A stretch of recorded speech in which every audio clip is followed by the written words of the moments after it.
আমার নবী ধরনীর বুকে যখন তাশরীফ আনেন মা আমিনার ঘরে, এই দুনিয়াতে আল্লাহ তাআলাকে রাজার ঘরে, মন্ত্রীর ঘরে, ওজিরের ঘরে পাঠাইনি, আমার নবীকে দোজাহানের বাদশাকে এই দুনিয়াতে মা আমিনার ঘরেতে পাঠালেন।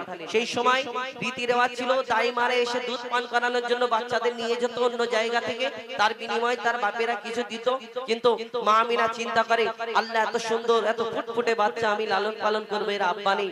মা আমিনা যখন চিন্তা করে আল্লাহর তরফ থেকে কি খবর দেয়, কবি ছন্দের মাধ্যমে অতি মূল্যবান কথাই লিখছে। দেখুন, মা আমিনার দোলাই দেখো দোলে মিমির ফুল, মা আমিনার দোলাই দেখো দোলে মিমির ফুল, দুনিয়া ঘুরে পাবে না গো জাহার সমতল। মা আমিনার দোলাই দেখো দোলে মিমির ফুল, দুনিয়া ঘুরে পাবে না গো জাহার সমতল। সে আসার পরে পড়ছে দেখো, আসার পরে পড়ছে দেখো সারা জগৎ কোল, আসার পরে পড়ছে দেখো সারা জগৎ কোল। কি পড়ে? বলে লা ইলাহা ইল্লাল্লাহু মুহাম্মদ রাসূল, লা ইলাহা ইল্লাল্লাহু মুহাম্মদ রাসূল। মা আমিনার দোলাই দেখো দোলে মিমির ফুল, দুনিয়া ঘুরে পাবে না গো জাহার সমতল। মা আমিনা চিন্তা করে, কবি ছন্দের মাধ্যমে সেই সম্পর্কে আরো কি লিখছে দেখুন। পিতার ছায়া ছিল না মাথায় নবী জন্ম নিল যখন, শুধু ছিল মা আমিনা ছিল না ভাই বোন, শুধু ছিল মা আমিনা ছিল না ভাই বোন। জন্মকালে এতিম বলে মা আমিনা ভাবে আমি করব কেমন লালন পালন, খোদা গো কি হবে, আমি করব কেমন লালন পালন, খোদা গো কি হবে। তখনই এক খবর আসে শোনো আমিনা বিবি, তোমার কোলে নাজিল হলো খোদার শ্রেষ্ঠ নবী।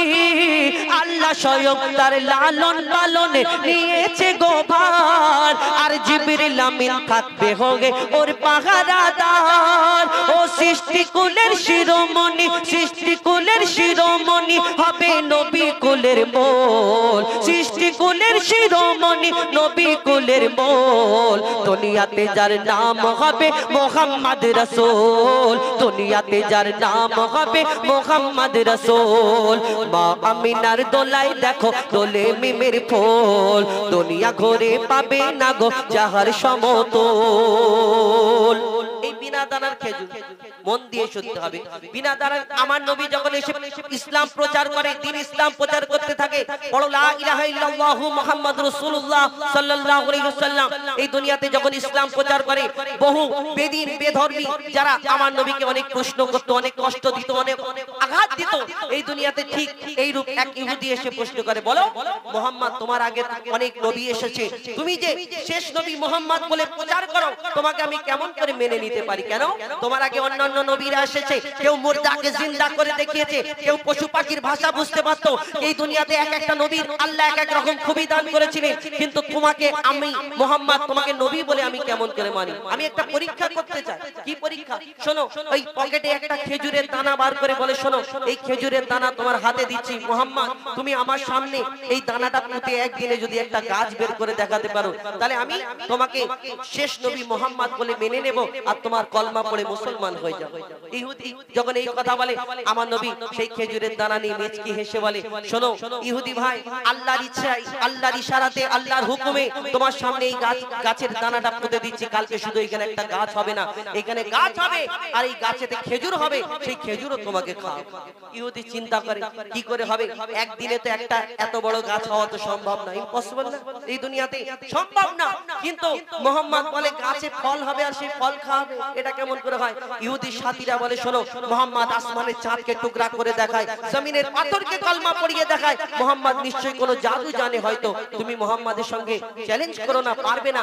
তখন সেই ইহুদির ভয় ঢুকে যায় ভিতরে, তাহলে আমাকে তো মুসলমান হতে হবে। কি হবে? সেই ইহুদি কি করে? আর এই বিনা দানার খেজুর হলো কোথা থেকে? কবি ছন্দের মাধ্যমে লিখছে দেখুন।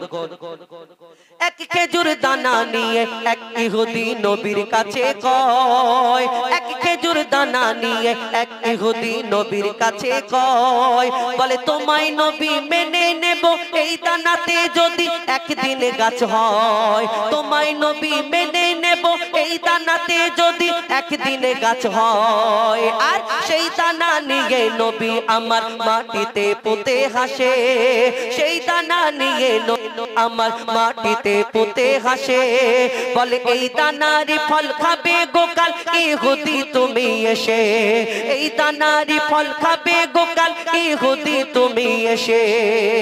আর ভাবে ইহুদি সত্যি যদি এই দানাতে গাছ হয়ে যায়, সেই ভয়েতে গভীর রাতে ইহুদি দানা চুরি করে তুলে নেয়, সেই ভয়েতে গভীর রাতে ইহুদি দানা চুরি করে তুলে নেয়। পরের দিনে সেই ইহুদি নবীর সাথে গাছে দেখতে যায়, পরের দিনে সেই ইহুদি নবীর সাথে গাছে দেখতে যায়। সে কি করলো? ভয়েতে দানাটা চুরি করে তুলে নেই, যে চিন্তা করে মোহাম্মদ যদি গাছ বের করে দেখায় তাহলে আমি আগে দানাটা চুরি করে নিই, তাহলে আর দানা থাকবে না, গাছ হবে না। এই চুরি করে আর ওই যত ইহুদিদের জোগাড় করছে, শোনো শোনো মোহাম্মদ এরকম এরকম ঘটনা বলেছিল আমাকে, কিন্তু কালকে সবাই মিলে সেখানে হাজির হবো। কেন? দানা তো আমি তুলে নিয়েছি আমার পকেটে, গাছ কিরকম করে হয় আমিও দেখবো। আর আল্লাহ যাকে সম্মান দেয় দুনিয়াতে তাকে কেউ কিছু করতে পারে না। এই দুনিয়াতে যখন সেই ভয়েতে ইহুদি দানা চুরি করে তুলে নেয়, তারপরের দিন সেখানে সবাই লোকজনকে নিয়ে জড়ো হবে বলে সবাই প্রস্তুত করে যে মোহাম্মদকে বেইজ্জত করব। কবি ছন্দের মাধ্যমে লিখছে দেখুন, সেই ভয়েতে গভীর রাতে ইহুদি দানা চুরি করে তুলে নেয়, পরের দিনে সেই ইহুদি নবীর সাথে গাছ দেখতে যায়, পরের দিনে সেই ইহুদি নবীর সাথে গাছ দেখতে যায়, গিয়ে দেখে সেথায় গাছ হয়ে ফল ভরে রয়, নবী তাকে নিজের হাতে সে গাছের খেজুর খেতে দেয়, আর খেজুর খেয়ে বলে ইহুদি এর দানা কোথায়? এই গাছে অনেক কটা খেজুর খেয়েছি আর আমার নবীকে প্রশ্ন করে মোহাম্মদ আর তোমাকে প্রশ্ন করব না, একটাই আমার উত্তর দিয়ে দাও। এই আরবের বুকে হাজার হাজার লক্ষ লক্ষ যদি খেজুর গাছ থাকতে পারে হয়, তাহলে সব খেজুরের মধ্যে দানা আছে, আঁটি আছে, বীজ আছে, তুমি সব জানো, কিন্তু তোমার এই গাছের খেজুর যে কটা খেলাম একটা খেজুরের মধ্যে আঁটি নেই, দানা নেই, কি ব্যাপার? যখন এই প্রশ্ন করে আমার নবী যদি তাকে ডাইরেক্ট বলে তার মনে কষ্ট পাবে। আমার নবী দয়ার নবী, মায়ার নবী, কাউকে তো কষ্ট দিতেন না। কি উত্তর দেয় আর তারা কি করে? কবি ছন্দের মাধ্যমে লিখছে দেখুন, সেই খেজুর খেয়ে বলে ইহুদি এর দানা কোথায়? আর নবী বলে যে গাছের দানা রাতে চুরি হয়ে যায়, নবী বলে যে গাছের দানা রাতে চুরি হয়ে যায়, সেই বিনা দানার গাছের খেজুরে দানা কি আর হয়? ইহুদি তখন স্বীকার করে, ইহুদি তখন স্বীকার করে মোর নবীর কাছে ভুল, ইহুদি তখন স্বীকার করে মোর নবীর কাছে ভুল। আর কি বলে? তুমি খোদার সত্যি নবী মুহাম্মদ রাসূল, পড়ে নাই লা ইলাহা ইল্লাল্লাহু মুহাম্মদ রাসূল।